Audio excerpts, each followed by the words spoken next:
जय मसीह साथै हार्दिक स्वागत छ तपाईलाई आजको सेवामा। जय मसीह पास्टर। र आज हामी तपाईहरुको बीचमा विशेष कार्यक्रम लिएर आएका छौं। र आज हाम्रो बीचमा हुनुहुन्छ हाम्रो आदरणीय पास्टर विशालज्यू र म मेरो एकदम पुरानो मित्र, प्रभुलाई माया गर्ने, प्रभुको डर भए मान्ने, प्रभुको एकजना असल महान प्रभुले विभिन्न क्षेत्रहरूमा चलाउनु भएको र निश्चय पनि आजको कार्यक्रमबाट हामी उहाँसँग केही कुराकानीहरू गर्नेछौँ र तपाईलाई परमेश्वरले यो कुराकानीबाट तपाईको जीवनको विश्वासमा केही ऊर्जा थपिदिनु हुनेछ भनेर म विश्वास गर्दछु। र आउनुहोस् हाम्रो आदरणीय पास्टर गुरुबालाई हामी कार्यक्रममा स्वागत गर्छौँ।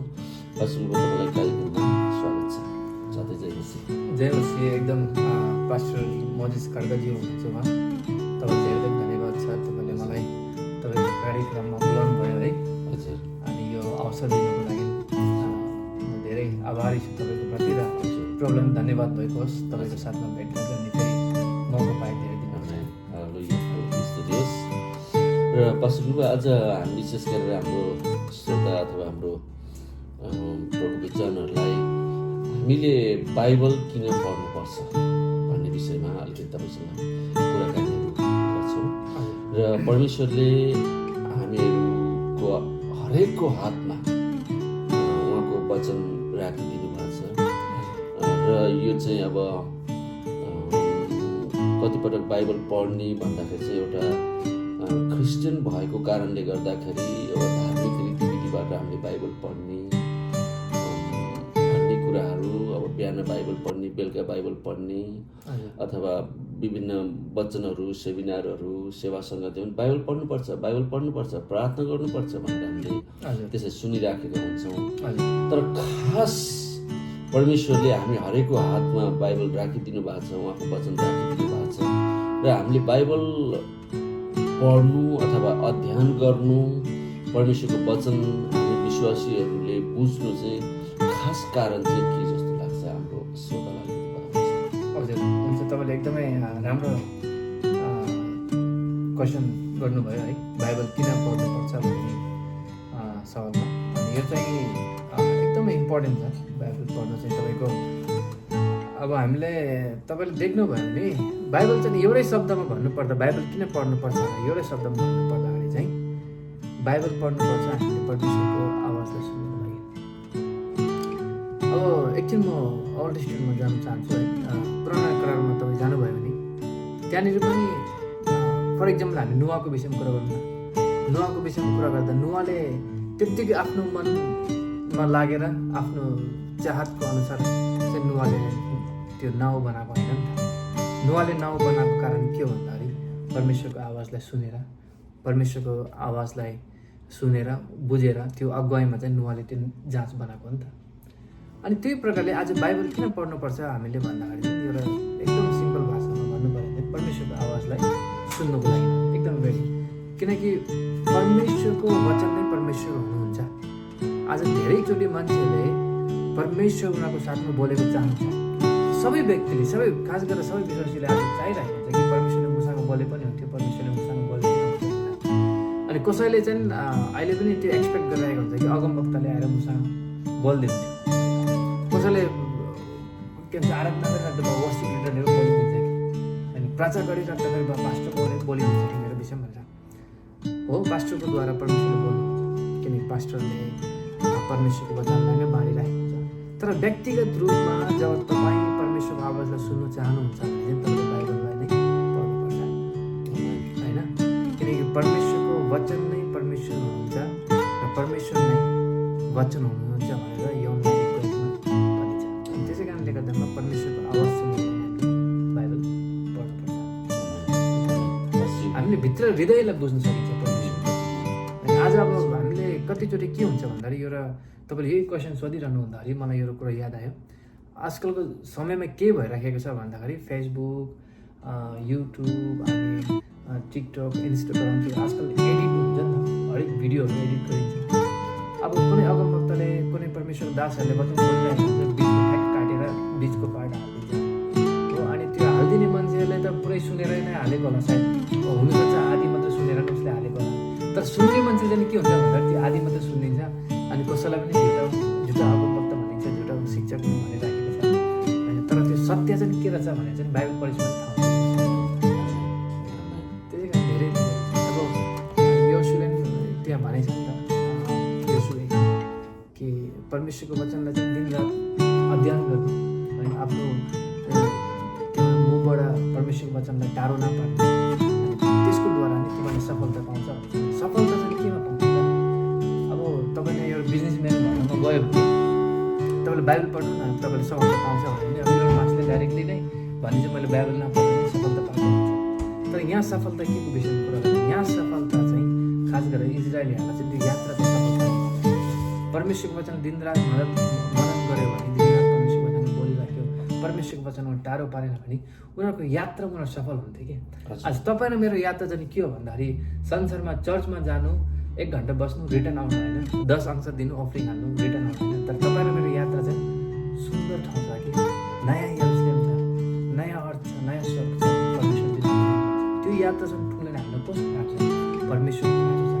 अनि परमेश्वरको हरेक हृदयलाई बुझ्ने, हरेक गाइडेन्सलाई बुझ्ने चाहिँ कहाँबाट वचन एकदमै इम्पोर्टेन्ट, एकदम महत्त्वपूर्ण कुराहरू आफ्नो श्रोतालाई एकदमै बताउनु। र प्रभु येशूले पनि भन्नुभयो पश्चिम कि मानिस रोटीले मात्रै बाँच्दैन, एकदम परमेश्वरको मुखबाट निक्लेको हरेक वचनले जीवित रहँदछ।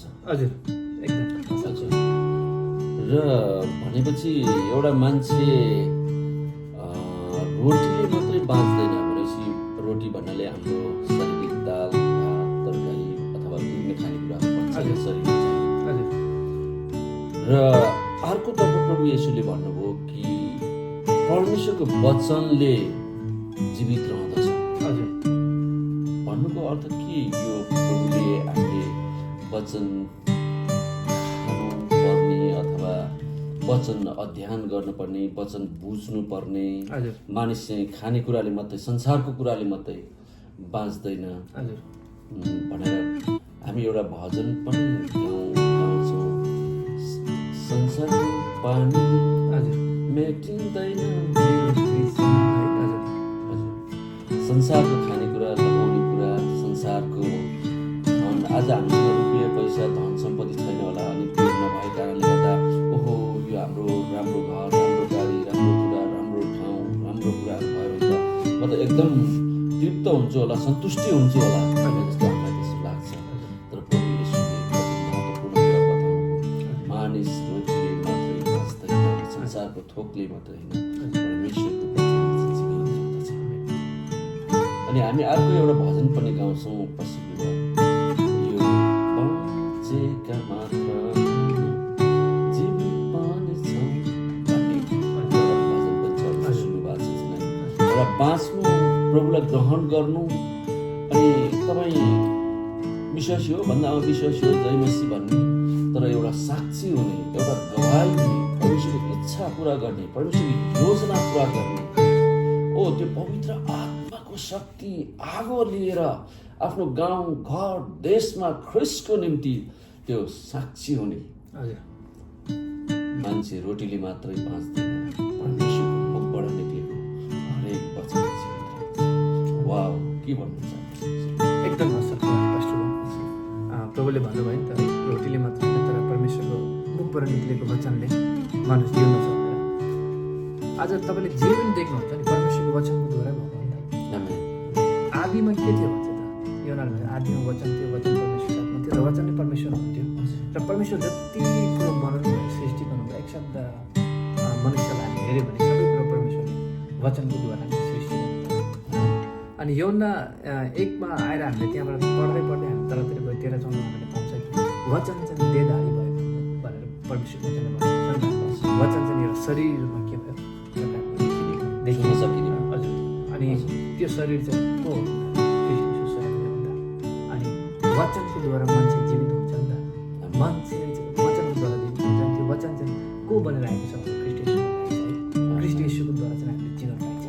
हो, हामीलाई रोटी चाहिन्छ, दाल चाहिन्छ, सब्जी चाहिन्छ, तरकारी खान्छ शरीरको लागि है।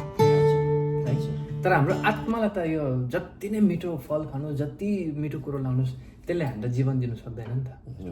हाम्रो आत्मालाई जीवन दिने चाहिँ वचन हो नि त। अनि वचन चाहिँ को हो भन्दाखेरि ख्रीष्ट येशू हो।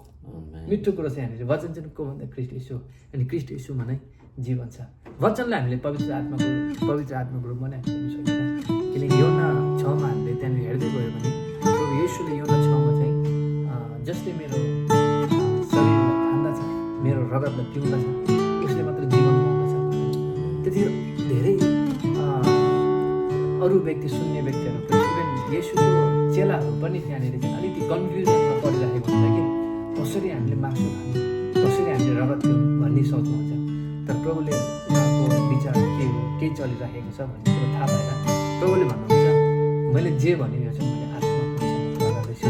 वास्तविकमा तिमीले मेरो शरीरलाई नै खाने होइन, मेरो रगतलाई नै पिउनु होइन, तर तिमीले मेरो आत्मालाई चाहिँ पिउनुहुन्छ, तिमीले मेरो आत्मालाई पनि पाउँछ। त्यसको द्वारा तिमीले जीवन पाउँछ। निश्चय पनि प्रभु येशूले भन्नुभयो म जीवनको रोटी, मलाई खाने फेरि म खाउँछु। एकदम हाम्रो श्रोतालाई महत्त्वपूर्ण कुराहरू बताउनु पशुको भएको कार्यक्रममा आउनुको लागि धेरै धन्यवाद। र निश्चय पनि आजको कार्यक्रमबाट हाम्रो श्रोता जसले यो कार्यक्रम सुन्नुहुन्छ, हेर्नुहुन्छ, उहाँलाई हामीले बाइबल पढ्नुपर्ने, बाइबल बुझ्नुपर्ने, बाइबल अध्ययन गर्नुपर्ने र हजुरले अघि सुरुमा पनि भन्नुभयो परमेश्वर हामीसँग वचनद्वारा बोल्नुहुन्छ। अनि हामी धेरैजना परमेश्वर कहाँ हुनुहुन्छ, कसरी बोल्नुहुन्छ भनेर हाम्रो मनमा प्रश्न छ भनेदेखि हामी बिहान बेलुका दिउँसो जब जब हामीसँग समयहरू हुन्छ, हामी समय निकालेर परमेश्वरको वचनलाई सुन्छौँ, पढ्छौँ, अध्ययन गर्छौँ।